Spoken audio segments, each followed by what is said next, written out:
Hello, good morning. আজকে আবার আরেকটি নতুন ব্লগে সবাইকে স্বাগত জানাই। তো আমি আজকে হচ্ছে আমার সেই চিরাচরিত পুরানো জায়গাতেই, এবং আজকে সকাল সকাল উঠে দেখলাম চারিদিকে বেশ ঠান্ডা এবং সুন্দর একটা রোদ উঠেছে। তো আমি চলে এলাম আমার সেই মাঠের মধ্যেই, আমার প্রিয় জায়গাতেই। তো আজকে এখানে এসে ভাবলাম যে একটা সুন্দর ভিডিও বানাবো এবং আপনাদের সঙ্গে শেয়ার করব একটা বাস্তব ঘটনা। তো কিছুদিন আগের এই ঘটনা, আমি হসপিটালে বসেছিলাম এবং একটা পেশেন্ট এসছে, মোটামুটি 21 থেকে 23 বছর বয়স, একটা মহিলা, এবং পেট ব্যথায় কাতরাচ্ছে। আমি তার কাছে গেলাম এবং তাকে জিজ্ঞাসা করলাম যে কি ব্যাপার, কখন থেকে ব্যথা হচ্ছে। বলছে সাডেন এরকম ব্যথা হয়েছে, এবং বলছে যে পেট ব্যথার হিস্ট্রি দিচ্ছে, পেটের নিচে ব্যথা, তলপেটে ব্যথা। এবং আমি তাকে জিজ্ঞাসা করলাম কি হয়েছে।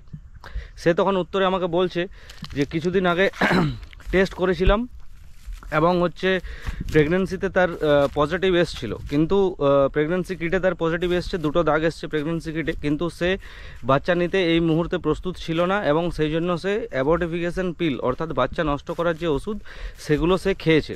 এবং সাডেন তার হঠাৎ পেটে প্রচণ্ড ব্যথা, এবং সে আর থাকতে পারছে না, মাঝরাতে বাধ্য হয়ে এসছে। আমি তাকে জিজ্ঞাসা করলাম যে কত মাসের জন্য তার মাসিক বন্ধ ছিল এবং সে ওষুধটা কখন নিয়েছে। সে জিজ্ঞাসা করলো যে 2 মাসের মতো হয়নি, এবং আমি ওষুধটা কিনে নিজে থেকেই খেয়েছি। তো আমি তাকে বললাম ঠিক আছে। এবারে পালপেট করে দেখলাম যে ব্লিডিং আছে এবং ব্যথাও প্রচণ্ড আছে। তো আমি তাকে সাজেস্ট করলাম যে একটা ইউএসজি করাতে। তো সে যখন পরের দিন ইউএসজি রিপোর্ট নিয়ে এসছে, তো দেখে তো মাথায় হাত, যে এটা একটা রাপচার্ড একটোপিক প্রেগনেন্সি। যে ব্যাপারটা নিয়ে আমি আজকে আলোচনা করব সেটা একটোপিক প্রেগনেন্সি। তো এটা ইউএসজিতে বার হলো যে তার একটোপিক প্রেগনেন্সি আছে, এবং একটোপিক প্রেগনেন্সি থাকাকালীন অবস্থায় সে না জেনেই, ইউএসজি না করেই খেয়ে নিয়েছে অ্যাবর্টিফিকেশন পিল অর্থাৎ বাচ্চা নষ্ট করার ওষুধ সে খেয়ে নিয়েছে। তো এই যে কোনো ইউএসজি ছবি ছাড়াই সে খেয়ে নিল ওষুধ, এটার যে কি মারাত্মক পরিণতি হতে পারে সেটা নিয়ে আজকে আলোচনা করব, এবং বলবো যে এই যে না বুঝে, না ছবি করে, কোথায় বাচ্চাটার পজিশন এক্স্যাক্ট জেনে, অর্থাৎ বাচ্চাটা জরায়ুর মধ্যে আছে না জরায়ুর বাইরে আছে সেগুলো না জেনেই হঠাৎ করে ওষুধ খেয়ে নেওয়ার এই যে প্রবণতা, এবং তার জন্য এই যে রাপচার্ড একটোপিক প্রেগনেন্সি রাপচার হয়ে গেল এবং ডিলে হলো ডায়াগনোসিস করতে, এগুলো আজকে আমি আলোচনা করব। যে কিন্তু সাধারণ মানুষ হিসাবে এই কেসটা থেকে কি কি জিনিস বোঝা যাবে সেটা আজকে ডিসকাশন করব এই মাঠের মধ্যে দাঁড়িয়ে। তো আজকের ডিসকাশনের প্রথম জিনিস একটোপিক প্রেগনেন্সি। একটোপিক প্রেগনেন্সি ব্যাপারটা নিয়ে আমি যদি জানাতে চাই, তো একটোপিক প্রেগনেন্সি একটা ভয়ানক জিনিস, যেটা খুব প্রিভ্যালেন্স খুব কম, অর্থাৎ এর দেখা যায় খুব কম, 2% 1 থেকে 2% দেখা যায়, 150 থেকে 200 জনের মধ্যে একজনের দেখা যায়। কিন্তু এই ব্যাপারটা এতটা লাইফ থ্রেটনিং এবং এমন মারাত্মক যে এই জিনিসটা তুরন্ত, অর্থাৎ সঙ্গে সঙ্গে মেডিকেল ট্রিটমেন্ট প্রয়োজন এবং হসপিটালে তাকে যেতেই হবে। এটা কিন্তু একটা medical emergency. Ectopic pregnancy medical emergency, এই কথাটা কিন্তু মাথার মধ্যে রাখতে হবে। তো একটোপিক প্রেগনেন্সি ব্যাপারটা আমি বুঝিয়ে যদি বলি, তো প্রেগনেন্সি যখন আসে তখন নিষিক্ত ডিম্বাণু ইউটেরাসের মধ্যে বড় হয়। নিষিক্ত যে ডিম্বাণুটা থাকে, বাচ্চা যে ছোট অবস্থায় যেটা থাকে, সেই নিষিক্ত ডিম্বাণুটা ইউটেরাসের মধ্যে বড় এবং বাচ্চাটা ইউটেরাসের মধ্যেই বড় হয়। কিন্তু যদি এই নিষিক্ত ডিম্বাণুটা ইউটেরাস ছাড়া, অর্থাৎ বাচ্চা যেখানে বড় হয় বাচ্চার থলি ছাড়া অন্য কোথাও বড় হতে থাকে, তাহলে সেটা কিন্তু মারাত্মক। ম্যাক্সিমাম ক্ষেত্রে কি হয় যে এই নিষিক্ত ডিম্বাণু ফ্যালোপিয়ান টিউব অর্থাৎ ডিম্বাশয় থেকে যে নালীগুলো জরায়ুতে এসে মিশছে, সেই নালীর মধ্যে বাচ্চাটা কিন্তু ইমপ্ল্যান্ট হয়ে যায়। এবারে বাচ্চাটা ধীরে ধীরে বড় হতে থাকে, কিন্তু এমন একটা সময় আসে, একটা টিউবের পক্ষে বাচ্চার থলিটা থাকে সেটা কিন্তু প্রসারণযোগ্য, অর্থাৎ বাচ্চা যতই বড় হোক, যত 9 মাস অবধি যাবে, তার ওজন হবে, তার সে আলটিমেটলি একটা তার গ্রোথ হবে। তো এই গ্রোথটা নেওয়ার জন্য সক্ষম জরায়ু। কিন্তু একটা টিউব, তো একটা 3 কেজি বাচ্চা যদি হয়ে যায় একটা টিউবের মধ্যে, টিউবটা কি সম্ভব নেওয়া? তো সম্ভব নয়। তো বাচ্চা 3 কেজি হওয়ার বহু আগেই, বাচ্চা ছোট থাকা অবস্থাতেই, অর্থাৎ প্রেগনেন্সি আসার মোটামুটি 6 থেকে 10 সপ্তাহের মধ্যেই বাচ্চাটা যখনই একটু বড় হতে স্টার্ট করে, টিউব কিন্তু ফেটে যায় এবং সেখান থেকে রক্তক্ষরণ হতে পারে, এবং প্রচণ্ড সেটা রিপেয়ারের প্রয়োজন আছে। যদি না সেটা অ্যাটেনশনে মেডিকেল যারা পার্সন আছে, যারা প্রফেশনাল আছে, তাদের নজরে যদি না নিয়ে আসা হয়, তাহলে ব্যাপারটা কিন্তু প্রাণঘাতী হতে পারে। তো একটোপিক প্রেগনেন্সি যে ব্যাপারটা বললাম সেটা জরায়ু ছাড়া যে কোনো স্থানে যদি বাচ্চাটা ইমপ্ল্যান্ট হয়, জরায়ু ছাড়া যে কোনো স্থানে, জরায়ুর ব্যতিরেকে কোনো স্থানে যদি সেই জায়গায় বাচ্চাটা ইমপ্ল্যান্ট হয়, তাহলে সেটাকে আমরা বলা একটোপিক প্রেগনেন্সি। একটোপিক মানে আদার দেন জরায়ুর ছাড়া অন্য জায়গাতে সেটা প্ল্যান্ট হচ্ছে। তো কোন কোন জায়গায় হয় এগুলো সাধারণত মেনলি হচ্ছে ফ্যালোপিয়ান টিউব, অর্থাৎ ওই নালীর মধ্যে বাচ্চাটা ইমপ্ল্যান্ট হয়ে গেল, সেক্ষেত্রে রাপচার অর্থাৎ পুরো ফেটে যাওয়া পাইপের সম্ভাবনা থাকে। অনেক ক্ষেত্রে সার্ভিক্স অর্থাৎ সার্ভিক্সের মধ্যে হচ্ছে এটা ইমপ্ল্যান্ট হয় অনেক ক্ষেত্রে আবার পেটের মধ্যে অন্যান্য কোনো জায়গাতে এটা হতে পারে, কিন্তু জরায়ু ছাড়া অন্য কোনো জায়গায়, জরায়ু ব্যতিরেকে যে কোনো জায়গায় যদি হয় তাহলে সেটা হচ্ছে একটোপিক প্রেগনেন্সি। এই প্রেগনেন্সি একটোপিক প্রেগনেন্সি রিস্কের ফ্যাক্টরের মধ্যে সবথেকে বেশি পড়ে। কাদের এই একটোপিক প্রেগনেন্সি হওয়ার চান্স সবথেকে বেশি আছে যদি আমি বিচার করি, তাহলে দেখতে পেয়েছি যেগুলো মাধ্যমে, সেগুলো হচ্ছে যদি কোনো মায়ের হচ্ছে আগে প্রিভিয়াস একটোপিক প্রেগনেন্সির হিস্ট্রি থাকে, অর্থাৎ কোনো মায়ের পূর্ব প্রেগনেন্সিটা, আগের যে প্রেগনেন্সিটা ছিল সেটা যদি তার একটোপিক প্রেগনেন্সি হয়ে থাকে তো তার দ্বিতীয়বার একটোপিক হওয়ার সম্ভাবনা প্রচণ্ড বেশি। তাছাড়াও যদি কোনো পেলভিক সার্জারি অথবা ইনফ্লামেশন থাকে, মানে হচ্ছে পেলভিসে কোনো পিআইডি পেলভিক ইনফ্লামেটারি ডিজিজ অর্থাৎ কোনো ইনফ্লামেশন হয়েছে, কোনো ইনফেকশন হয়েছে, তো সেক্ষেত্রেও হচ্ছে চান্স থাকে হচ্ছে একটোপিক প্রেগনেন্সি হওয়ার। তৃতীয় হচ্ছে স্মোকিং একটা রিস্ক ফ্যাক্টর, যদি কোনো মহিলা স্মোকিংয়ে আসক্ত থাকে তাহলে তার হচ্ছে চান্স হচ্ছে বেশি আছে। আবার কারো ক্ষেত্রে দেখা যাচ্ছে হচ্ছে যারা হচ্ছে ইনভিট্রো ফার্টিলাইজেশন অর্থাৎ আইভিএফ পদ্ধতিতে বাচ্চা নিয়েছে, নর্মাল প্রসেসে বাচ্চা হয়নি এবং তাকে আইভিএফ পদ্ধতিতে বাচ্চা নিতে হয়েছে, তাদের ক্ষেত্রেও কিন্তু এটা সম্ভাবনা কিন্তু একটোপিক প্রেগনেন্সির বেশি থাকে। আর কাদের ক্ষেত্রে যাদের বয়স বেশি 35-40 বছরের পরের মহিলাদের ক্ষেত্রেও কিন্তু একটোপিক প্রেগনেন্সির মানে চান্স প্রচণ্ড বেশি থাকে।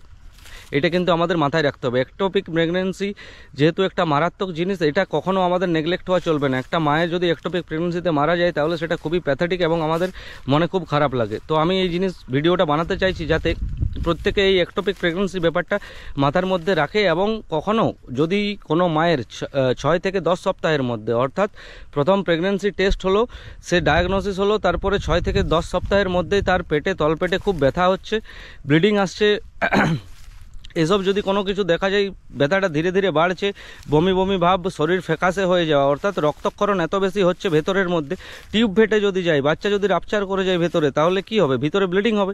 ভিতরে ব্লিডিং যদি হয়, ভেতরে ব্লিডিং, রক্তটা ভেতরে জমা হবে, তাহলে কি পেটের মধ্যে ব্যথা প্রচণ্ড ফিল হবে। আর রক্তটা যেহেতু ক্ষরণ হয়ে গেছে, মানুষের হিমোগ্লোবিন তত্তর করে নামতে থাকবে, যেই তত্তর করে হিমোগ্লোবিন নামতে থাকবে শরীর ফ্যাকাশে হয়ে যাবে, তাহলে হচ্ছে পেন অ্যাবডোমেন, পেটে ব্যথা, প্রচণ্ড পেটে ব্যথা, ইউপিটি পজিটিভ আছে প্রেগনেন্ট ওমেন, এবং শরীর ফ্যাকাশে হয়ে যাচ্ছে, প্যালার দেখা যাচ্ছে, শরীর হঠাৎ করে মহিলাটার কালো ছিল, হঠাৎ করে দেখা যাচ্ছে একদম ফ্যাকাশে, শরীর একদম সাদা হয়ে গেছে। কি হয়েছে? রক্ত এত বেরিয়ে গেছে ভেতরে, রক্তক্ষরণ হয়েছে, পেটে ব্যথা।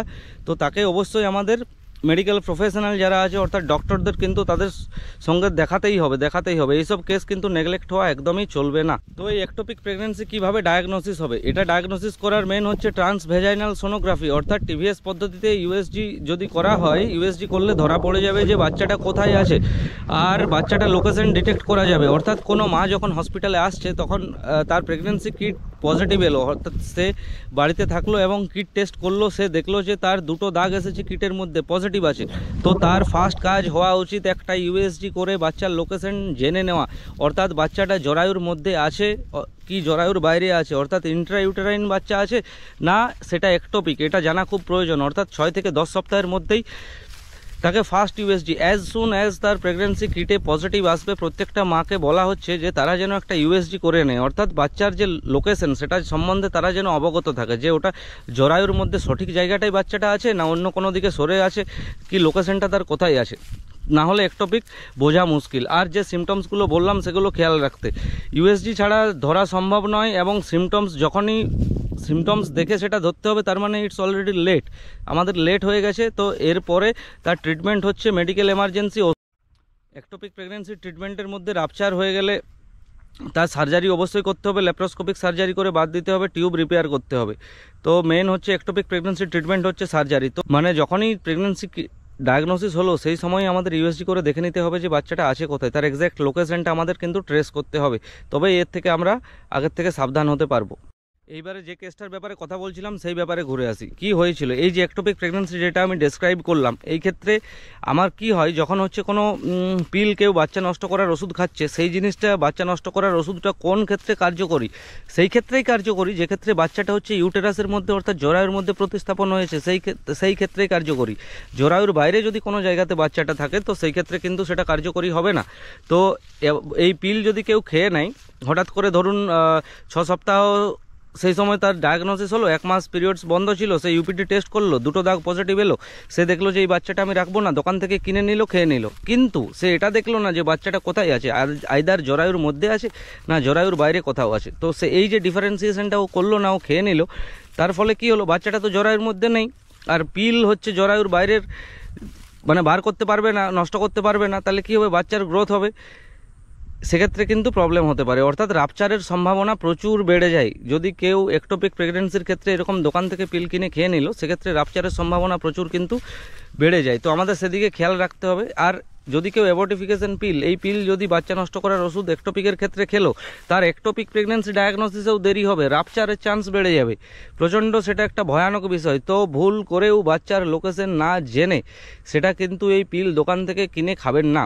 আর এটা একবার রাপচার হয়ে গেলে সেটা সার্জারি ছাড়া আর কোনো ট্রিটমেন্ট নেই। তো ক্লোজ মনিটরিংয়ে থাকুন। যদি কি ভুল করে কিনে খেয়ে ফেলেছেন আর এবং পেটে চূড়ান্ত ব্যথা, পেটে টাচ করলেই ব্যথা হচ্ছে, গা ফ্যাকাশে হয়ে যাচ্ছে, এবং বাচ্চা তো যেখানে ছিল আপনি জানেনও না বাচ্চা কোথায় আছে, ইউএসজি তো করাননি আপনি, তাহলে হচ্ছে সেই ক্ষেত্রে, এবং ফেন্টিং, মাথা ঘুরে পড়ে যাচ্ছেন, মানে এত ব্লিডিং হয়েছে ভেতরে, ইন্টারনাল ব্লিডিং হয়েছে, ওষুধ তো খেয়ে নিয়েছেন, এবার ব্লিডিং যখন হবে তা সামলাতে দায়ও আপনার, তাহলে হচ্ছে তাড়াতাড়ি হচ্ছে মেডিকেল প্রফেশনালের হেল্প, পরামর্শ খুঁজুন। কারণ এটা হতে পারে যে আপনি একটোপিক ছিল, আপনি তো জানেন না, ইউএসজি করেননি, এবং খেয়ে নিয়েছেন হচ্ছে পিল, তারপর হচ্ছে প্রচণ্ড ব্লিডিং হচ্ছে এবং সেক্ষেত্রে রাপচার হয়ে গেছে। তো আপনাকে কিন্তু সেই ক্ষেত্রে হচ্ছে মেডিকেল হেল্প প্রয়োজন। তো এটা বলার যে কখনো বাচ্চার লোকেশন না জেনে কিন্তু দোকান থেকে বাচ্চা নষ্ট করার ওষুধ কিনে খাবেন না, সেক্ষেত্রে একটা মারাত্মক কনসিকুয়েন্সের মধ্য দিয়ে আপনাকে কিন্তু যেতে হতে পারে। আর হ্যাঁ, আজকে আমার ব্লগ এই পর্যন্তই। এরকম আবার আরও মেডিকেল এবং হেলথ সংক্রান্ত ব্লগ আবার আসবে, আপনারা হচ্ছে চ্যানেলটা ফলো করে রাখুন। আজকে আর বিশেষ কিছু বলার নেই। এরকম একটা নতুন ব্লগ নিয়ে আবার একদিন কোনো এক সকালে এরকম রোদ্রের দিনে বসে থাকবো, এবং আমি যে জায়গাটায় আছি জায়গাটার লোকেশনটা একবার আগে বন্ধ করার আগে, ভিডিওটা দেখার আগে, যেহেতু নিজেদের জমি বলবো আর কি, কিন্তু দেখাতে ভালো লাগছে বলে দেখাচ্ছি জায়গাটা। এরকম একটা ফাঁকা ধুধু করা মাঠের মধ্যে এরকম একটা সুন্দর গাছের তলায় আমি বসে আছি চুপচাপ, এবং ভাবলাম যে আপনাদের সঙ্গে একটা সুন্দর হেলথ সংক্রান্ত ব্লগ শেয়ার করি। তো এরকম ব্লগ আমি আবার নিয়ে আসব এবং আপনারা দেখতে থাকবেন।